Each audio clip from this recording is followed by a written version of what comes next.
Hi, this is Adam Eliyahu Berkowitz from Israel 365 News, coming at you from the Golan. I'm here with our video reporter, Josh Wander, who saw something absolutely amazing, prophetic this afternoon. Hi, Josh. So why don't you tell us what you saw this afternoon in Jerusalem? This morning. This year, as opposed to previous years, they had the priestly blessings of the Birkat Kohanim at the Western Wall on 2 days, not just one. Usually they have it one day on each holiday. And due to Corona, they didn't want to have too many people gathering in one place. So they decided to split it into 2 separate days. This was the second day. I went yesterday and today.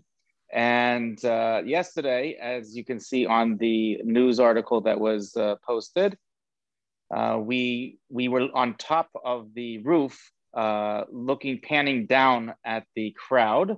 And today I went straight up to the wall itself where the priests, where the Kohanim were actually blessing the crowds. Now, due to the virus, they have the Western Wall plaza split into capsules, and there are they have it all blocked off, where you have to go through a series of guards that are checking people that are going in to make sure that there's not A, too many people going in, and B, that it doesn't get too crowded, and that the people in certain capsules are the ones that are supposed to be there, meaning that there's like a VIP capsule for the chief rabbis, the mayor of Jerusalem, the former US ambassador, etc. So I was making my way up to that VIP box. In order to get there, I was a journalist, so I was allowed to go in. And I noticed a very strange thing, that it's the first time I believe it's ever happened. Right before the priestly blessing, you had about perhaps 50 to 100 priests that were all coming. Before they do the blessing, they go to wash their hands. So they washed their hands, and now they were all going to come up to the wall, and they hit this barrier with all the guards, and they wanted to pass through in order to go up to the Western Wall. Some of them coming from all over the country. They were very interested in doing this, and they were blocked. There were too many of them. They weren't sure who was and who wasn't an actual Kohen. And they started to ask for ID. Now, there isn't an official Kohen ID yet here in Israel. There is a national ID card, but there isn't a Kohen ID. But often you'll find that Kohanim have a last name which indicates that they are probably Kohanim, like Cohen or Katz. And they were checking their national ID cards to see whether or not they had these last names in order to decide whether to let them through. Now, this was, as soon as I saw this, I immediately said, this is something from the times of the temple, because in the times of the temple, they didn't just let any shmo go up to the temple to do service. You had to be what was known as a Kohen Miyuchas. You had to have a pedigree that showed that you were a Kohen from generation to generation, all the way back to Aaron, back to the brother of Moses. And they probably had some sort of ID to show that they were indeed from this priestly family. And we're watching today. This morning I was privileged and merited to see this happen again here in Jerusalem. It's funny because I remember when I first tried to make Aliyah, you have to prove that you're a Jew in order to make Aliyah, which I don't know, for most of history, it was not, a lot of Jews were trying to avoid self-identifying as Jews or being identified as Jews. It was not necessarily a positive thing. It was the first time in my life that I had to prove that I was a Jew. And now, as I think we're coming closer to the third temple, proving that you're a Jew in order to enter the temple, proving that you're a Levi in order to take part in the temple service, proving that you're a Kohen. These are all becoming very real things. This is certainly a new thing in the world. I'm pretty amazed. how would you go about proving that you're a Kohen? Do you have any idea how people might do that? Well, this morning they did that just by, like I said, by looking at their last names. Of course, that is not a foolproof way of doing it, because there are many people with the last name Cohen that are actually not many, but there are quite a few people with last name Cohen that are not Kohanim. And likewise, there are people with all sorts of names that may be Kohanim. Your last name could be Smith and you could be a Kohen. So it's not 100% foolproof. On the other hand, it was a good enough indicator for the guards to let people through. In the future, like I said, there will be obviously, and there are institutions that are working on creating a registry to show people who is and who is not a Kohen Miuchas, who is someone who has the pedigree as a Kohen from all the generations back. There are very few of these people today.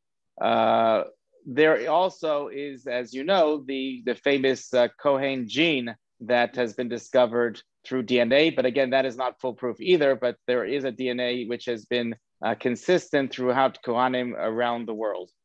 I think this is actually, it's so Geula, it's so redemption era to have this thing on so many levels.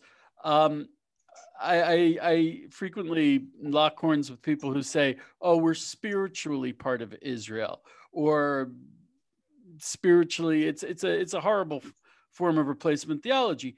But as long as you're talking what goes on in church or what goes on spiritually, there's no reason to fight about it. But as we come closer to the third temple, being identified as even in Israel, there's land involved.